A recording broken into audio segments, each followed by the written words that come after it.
Hello नमस्कार दोस्तों, study point 9 YouTube channel पे आप सभी का हार्दिक स्वागत। आज है 10 मई 2023 और आज 10 मई 2023 से जितने भी करंट अफेयर्स के एग्ज़ाम की दृष्टि से इम्पोर्टेंट क्वेश्चन बनते हैं उनकी चर्चा करने के लिए मैं आपके सामने हाजिर हूं। और आज का सेशन 67 नंबर का सेशन है। तो मई माह के आज 10 तारीख के जितने भी इम्पोर्टेंट क्वेश्चन बनते हैं उनकी चर्चा करते हैं। चलते हैं कल के क्वेश्चन ऑफ द डे। जो मैंने आपको दिया था क्वेश्चन ऑफ द डे, वो आज के लिए इसका आंसर मैं बता देता हूँ कि विश्व प्रेस स्वतंत्रता विश्व प्रेस स्वतंत्रता सूचकांक के अंदर 2023 के अंदर शीर्ष स्थान पे कौन सा देश रहा है। तो इसका सही आंसर क्या हो जाएगा?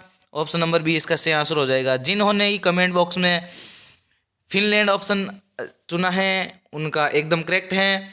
चलते हैं कल के जो क्वेश्चन थे उनका रिवीजन एक बार कर लेते हैं। किस राज्य सरकार ने डिज्नीलैंड के आधार पर रामालैंड विकसित करने की योजना बनाई है? तो वो बनाई है हमारे उत्तर प्रदेश ने। किसने बनाई है? हमारे उत्तर प्रदेश ने बनाई है। फिर आता है किस देश की महिला क्रिकेटर शबनम इस्माइल ने अंतर्राष्ट्रीय क्रिकेट से संन्यास की घोषणा की है? तो एक क्रिकेटर हैं शबनम इस्माइल, ठीक है ना, और ये फास्ट बॉलर हैं। इन्होंने अंतर्राष्ट्रीय क्रिकेट से संन्यास की घोषणा कर दी है। ये हैं दक्षिण अफ्रीका की। कहाँ की हैं? दक्षिण अफ्रीका की हैं। किसे फ्रांस की बेस्ट डे परेड से सम्मानित अतिथि के रूप में आमंत्रित किया है? तो वो किया है, देखो यहाँ पे फ्रांस नहीं होगा, यहाँ पे होगा भारत। क्या होगा? भारत। और हमारे भारत के जो पीएम है नरेंद्र मोदी साहब, उनको फ्रांस की जो बेस्ट डे परेड होती हैं और वो फ्रांस की स्वतंत्रता के दिन होती हैं। और फ्रांस का स्वतंत्रता दिवस कब मनाया जाता है? वो मनाया जाता है 14 जुलाई को। कब मनाया जाता है? 14 जुलाई को मनाया जाता है। तो इस दिन फ्रांस के एवेलियन मैक्रोन ने भारत के पीएम को वहाँ पे आमंत्रित किया है। नेक्स्ट है विश्व का सबसे बड़ा फ्रेंचाइजी शतरंज लीग कहाँ पे शुरू होगा? तो वो होगा दुबई के अंदर। कहाँ पे होगा? दुबई के अंदर शुरू होगा। विश्व रेड क्रॉस दिवस कब मनाया जाता है? तो मनाया जाता है 8 मई को। कब मनाया जाता है? 8 मई को मनाया जाता है। हाल ही में भारतीय नौसेना का सबसे पुराना लैंडिंग जहाज सेवा से मुक्त कर दिया गया है। उसका क्या नाम है? तो उसका नाम है INS मगर। क्या नाम है? INS मगर है, जो 1983 से भारतीय नौसेना के अंदर शामिल हैं। बैकफिट का ब्रांड एम्बेसडर कौन बना है? तो वो बना है आयुष्मान खुराना। कौन बना है? आयुष्मान खुराना। किसे कोल इंडिया के अगले अध्यक्ष के रूप में नियुक्त किया गया है? तो कोल इंडिया जो हमारी भारत की महारत्न कंपनियां हैं उनके नए अध्यक्ष या बोल सकते हैं अगले अध्यक्ष किसे नियुक्त किया गया है? वो किया गए हैं पोलावरप्पू M प्रसाद। कौन किसको किया गया है? पोलावरप्पू M प्रसाद। हाल ही में बिजनेस रेडी नाम का एक नया प्रोजेक्ट किसने शुरू किया है? तो बिजनेस रेडी नाम से एक प्रोजेक्ट शुरू किया है, वो क्या है? वर्ल्ड बैंक ने। किसने शुरू किया है? World bank. यदि बात करें वर्ल्ड बैंक की स्थापना तो 1945 के अंदर 1945 के अंदर वर्ल्ड बैंक की स्थापना हुई थी। और इसका मुख्यालय की बात करें तो वो होता है वॉशिंगटन DC के अंदर। कहाँ पे है? वॉशिंगटन DC के अंदर। चलते हैं आज के क्वेश्चन ऑफ द डे के अंदर, जिसका आंसर आपको कमेंट बॉक्स के अंदर देना है। इसका रिवीजन, इसका आंसर मैं कल वाली क्लास के अंदर दूंगा।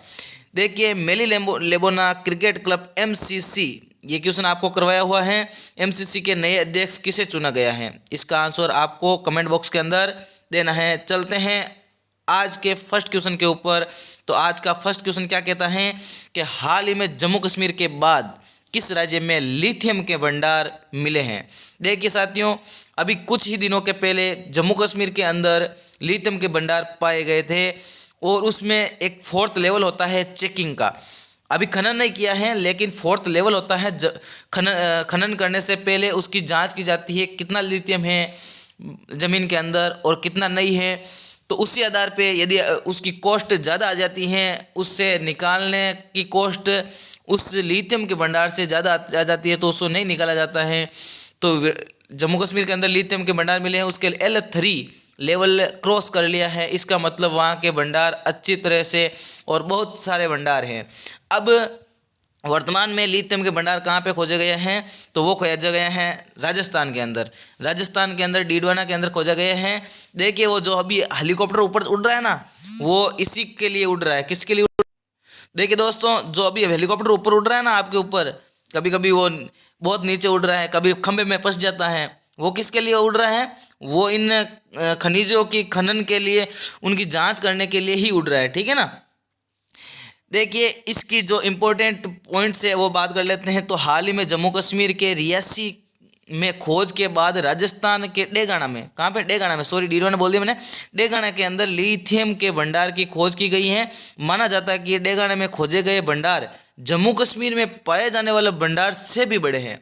तो इसका मतलब अब हमारा भारत क्या होगा, अब हमारा भारत आत्मनिर्भर और साथ ही साथ हमारा भारत इलेक्ट्रिक गाड़ियाँ बनाने के अंदर सबसे आगे होगा और पेट्रोल पे निर्भरता कम करेगा और तेल पे निर्भरता कम करेगा और अब सौर ऊर्जा के अंदर कदम रखेगा, ठीक है ना। और लक्ष्य लिया हुआ है ना भारत का कब तक, कि 100% विद्युतीकृत वाहन का लक्ष्य लिया गया है 2030 तक सभी वाहन विद्युतीकृत कर दिए जाएंगे। भारत की लिथियम की 80% मांग को पूरा कर सकते हैं। देखिए 80% भाग अकेला डेगाना जो राजस्थान के अंदर है वो पूरा कर देगा और कुछ बचा हुआ जम्मू कश्मीर कर देगा और कुछ हम एक्सपोर्ट करेंगे, ठीक है ना, इंपोर्ट नहीं एक्सपोर्ट। देखिए जो अब वर्तमान में रूस इतना साथ दिया हमारा कि रूस से हम तेल ला ला के सबसे बड़े, यदि विश्व के अंदर तेल के क्षेत्र में सबसे बड़े इंपोर्टर की बात करें तो भारत है और एक्सपोर्टर के अंदर भी भारत है। यूरोप से तेल ला के मुनाफा कमा के वापस यूरोप के अंदर बेचना, यही हमारी भारत की काबिलियत है, ठीक है ना। ये पहली बार डेगाना में लिथियम के भंडार पाए गए। अब बात करते हैं राजस्थान से अन्य फैक्ट। तो राजस्थान की राजधानी क्या है, तो राजस्थान की राजधानी जयपुर है। राजस्थान के मुख्यमंत्री अशोक गहलोत हैं और राजस्थान के राज्यपाल की बात करें तो कलराज मिश्र हैं। चलते हैं आज के नेक्स्ट क्वेश्चन के ऊपर। क्वेश्चन नंबर 2, हाल ही में भारतीय वायुसेना का पहला विरासत केंद्र कहाँ पे स्थापित किया गया। तो भारतीय वायुसेना का विरासत केंद्र, देखिए इसके अंदर विरासत केंद्र का मतलब होता है जो भी वायुसेना का बचा कुचा भाग, जैसे जिसको रिटायरमेंट कर दिया गया है, वो भाग कहाँ रखा जाएगा, वो बेचा नहीं जाएगा और वो विरासत के रूप में एक म्यूजियम के अंदर रखा जाएगा। तो वो म्यूजियम कहाँ पे स्थापित किया गया है, तो ये पहला विरासत केंद्र है भारतीय वायुसेना का। तो ये स्थापित किया जाएगा चंडीगढ़ के अंदर, चंडीगढ़ के अंदर स्थापित किया जाएगा। नेक्स्ट क्वेश्चन से पहले हम बात करते हैं इसके अन्य फैक्ट। तो देखिए इसका उद्घाटन 8 मई 2023 को किया गया और हमारे रक्षा मंत्री हैं जो राजनाथ सिंह हैं उनके द्वारा किया गया। और ये केंद्र शासित प्रदेश चंडीगढ़ और भारतीय वायुसेना के बीच एक समझौता हुआ था, उसके तहत ये स्थापित किया जाएगा। और भारतीय वायुसेना का पहला विरासत केंद्र विभिन्न युद्ध में इसकी भूमिका को प्रदर्शित करता है। ये देखो 1965 के अंदर और 1971 के अंदर जब कारगिल युद्ध और बालाकोट एयर स्ट्राइक जैसी जो प्रदर्शनियाँ हुई थी, उन प्रदर्शनियों या युद्धों के अंदर जो भी क्षतिग्रस्त हुआ था हमारा वायुसेना का कोई भी जहाज, तो उनको वहाँ पे रखा जाएगा और उनमें कौन कौन सी तस्वीरें ली गई है उनको तस्वीरों को रखा जाएगा, ये प्रदर्शित किया जाएगा ताकि अवेयरनेस फैल सके कि 1971 के अंदर 1965 के अंदर हम कैसे थे, आज वायुसेना के अंदर या तीनों सेनाओं के अंदर आज का हमारा प्रोग्रेस कहाँ तक पहुँच चुका है। भारतीय वायुसेना के प्रमुख कौन हैं, तो वायुसेना के चीफ हैं मार्शल VR चौधरी। कौन है, VR चौधरी। मैंने कल भी बताया था वायुसेना के जो चीफ मार्शल है VR चौधरी हैं। चलते हैं आज के नेक्स्ट क्वेश्चन के ऊपर। क्वेश्चन नंबर 3, उत्तर प्रदेश में आयोजित होने वाले खेलो इंडिया यूनिवर्सिटी गेम्स 2023 के शुभंकर का क्या नाम है। तो 2023 के खेलो इंडिया यूनिवर्सिटी गेम्स के शुभंकर का नाम है जीतू बारेसिंगा। का क्या नाम है, जीतू बारेसिंगा नाम है। अब बात करते हैं खेलो इंडिया यूनिवर्सिटी गेम्स के अंदर अभी तक के कितने संस्करण पूरे हो गए, अभी तक के 3 संस्करण पूरे हो गए। देखिए 3 संस्करण के अंदर पहला संस्करण कहाँ पे आयोजित हुआ, तो वो हुआ था भुवनेश्वर के अंदर, जो ओडिशा की राजधानी है। भुवनेश्वर के अंदर इसका आयोजन हुआ था। और बात करें हैं दूसरा संस्करण, तो दूसरा संस्करण हुआ था बेंगलुरु के अंदर। कहाँ पे हुआ था, बेंगलुरु के अंदर, जो कर्नाटक के अंदर स्थित है। और वर्तमान में 2023 में खेलो इंडिया यूनिवर्सिटी गेम्स का तीसरा संस्करण होने जा रहा है उत्तर प्रदेश के अंदर, उत्तर प्रदेश के लखनऊ के अंदर, ठीक है ना। चलते हैं इसकी पूरी डिटेल के साथ। तो खेलो इंडिया यूनिवर्सिटी गेम्स 2022 का आयोजन 25 मई 2022 से, सॉरी यहाँ पे 22 नहीं 23 आएगा, ठीक है ना।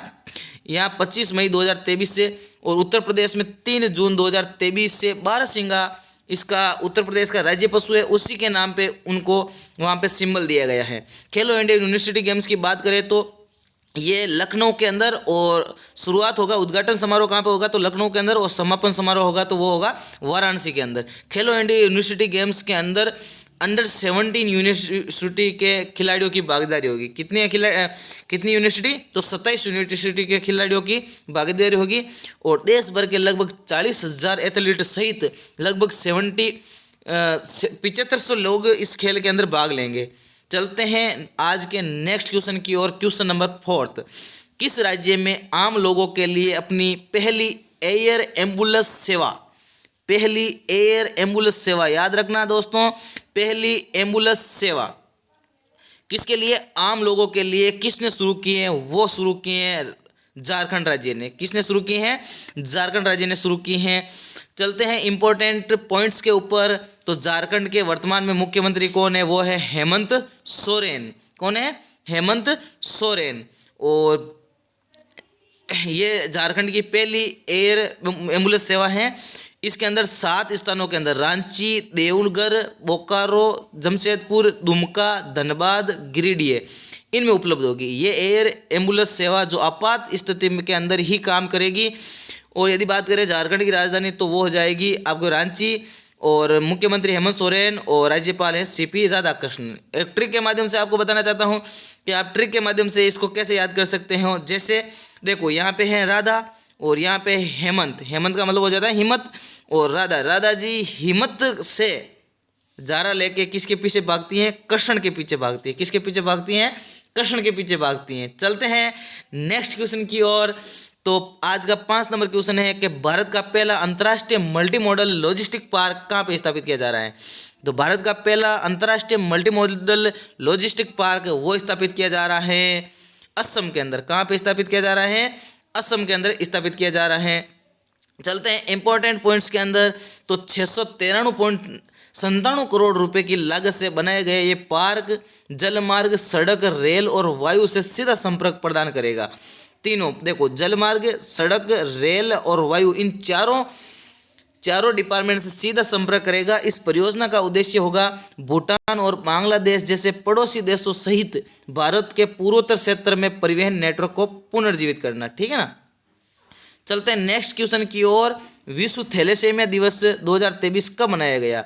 तो विश्व थैलेसीमिया दिवस 2023 मनाया गया 8 मई को। कब मनाया गया, 8 मई को। अब मैं बता देता हूं कि 8 मई को एक और दिवस मनाया जाता है, वो मनाया जाता है विश्व रेड क्रॉस दिवस। क्या मनाया जाता है, विश्व रेड क्रॉस दिवस मनाया जाता है 8 मई को। चलते हैं नेक्स्ट क्वेश्चन की ओर। टेनिस टूर्नामेंट मैड्रिड ओपन 2023 का खिताब किसने जीत लिया है। तो टेनिस टूर्नामेंट मैड्रिड ओपन 2023 का खिताब जीत लिया है कार्लोस अल्कराज। किसने जीत लिया है, कार्लोस अल्कराज, जो स्पेन निवासी हैं। उन्होंने टेनिस टूर्नामेंट मैड्रिड ओपन 2023 जीत लिया है। देखिए महिला एकल के अंदर ये जीता है आर्यन सबलेका ने जीता है, जो बेलारूस निवासी हैं। और पुरुष युगल और महिला युगल की बात करें तो पुरुष युगल के अंदर करेन खाचानोवे और एड्री रुबेलेव ये दोनों ने जीता है। महिला युगल की बात करें तो विक्टोरिया अजारेका और बीट्रीज हेलाद मेया ब्राजील, इन्होंने जीता है महिला युगल के अंदर। और ये कौन सा संस्करण था, तो पुरुष के अंदर तो 21वां संस्करण था और महिला के अंदर 14वां संस्करण था। ठीक है ना। चलते हैं आज के नेक्स्ट क्वेश्चन के ऊपर। क्वेश्चन नंबर 8, महाराष्ट्र के उप मुख्यमंत्री कौन है। तो वो है देवेंद्र फडणवीस, जिन्होंने छत्रपति शिवाजी महाराज की प्रतिमा का अनावरण किस देश के अंदर किया है। तो महाराष्ट्र के जो, यदि आप आपको बोल सकते हैं आराध्य देव, तो वहाँ के हो जाएंगे शिवाजी महाराज, छत्रपति शिवाजी महाराज, जिनकी प्रतिमा उप मुख्यमंत्री, महाराष्ट्र के उप मुख्यमंत्री हैं देवेंद्र फडणवीस, जिन्होंने कहाँ किस देश में अनावरण किया है। तो वो किया है ऑप्शन नंबर सी, इसका सही आंसर हो जाएगा मॉरिशस। कहाँ पे किया है, मॉरिशस किया है। मॉरिशस की राजधानी की बात करें तो वो हो जाएगी पोर्ट लुइस। वहाँ के यदि राष्ट्रपति की बात करें तो वो हो जाएंगे पृथ्वीराजिन रुपून। कौन आ जाएंगे, पृथ्वीराजिन रुपून। और वहाँ के प्रधानमंत्री की बात करते हो वो हो जाएंगे प्रवीण कुमार जगन्नाथ। और वहाँ की मुद्रा क्या है, तो रुपया है। ठीक है ना, मॉरिशस रुपया। तो आज की क्लास का समापन यहीं पे होता है। यदि आप हमारे चैनल पे नए हैं तो चैनल को सब्सक्राइब कर लीजिए और साथ ही साथ यदि वीडियो पसंद आया तो वीडियो को लाइक कीजिए, दोस्तों को शेयर कीजिए तथा हमारे मोटिवेशन के लिए एक प्यारा सा कमेंट जरूर कीजिए। और साथ ही साथ इन वीडियो की PDF तथा साथ अन्य क्यूज पाना चाहते हो तो हमारे व्हाट्सअप चैनल स्टडी पॉइंट 9 और टेलीग्राम चैनल स्टडी पॉइंट 9 जिसका लिंक डिस्क्रिप्शन के अंदर दिया गया है, वहाँ पे जाके उनको ज्वाइन कर लीजिए। थैंक यू, धन्यवाद, जय हिंद, जय भारत।